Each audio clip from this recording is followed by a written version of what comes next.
name of the Father, Son, and Holy Spirit. Amen. One of the people I am most eager to meet in heaven is Mary Magdalene. Partly because tradition has given us such a distorted picture of her. On the one hand, she's been called a prostitute for 20 centuries. I think that's extraordinarily unlikely because Jesus and the New Testament writers never treat sins of the flesh as something demonic. They're sins to be repented of. Nothing says that she was a notorious sinner. It says that she was delivered of demonic possession. We have no idea what the demons were.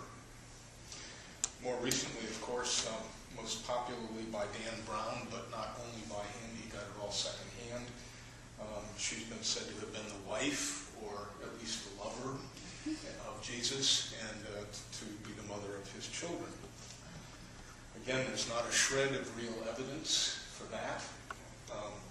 If you want a point-by-point rebuttal, this is a wonderful little book written by Hank Hanegraaff and Paul Mayer. We had Paul Mayer as a speaker for one of our clergy days. He's he's a historian specializing in church history, and this is a point-by-point rebuttal of an exciting but fairly silly book. Mary Magdalene was a deeply, deeply troubled person, and I suspect most of us will not ever meet anybody as deeply troubled as she was, because in our culture, they would be in a mental ward. I think if you visit places in Africa, Asia, you might well come in contact with the kind of demon possession that she knew.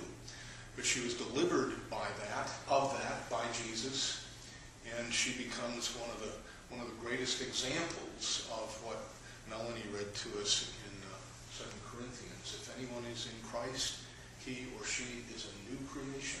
Everything is made new. And so just two things about her.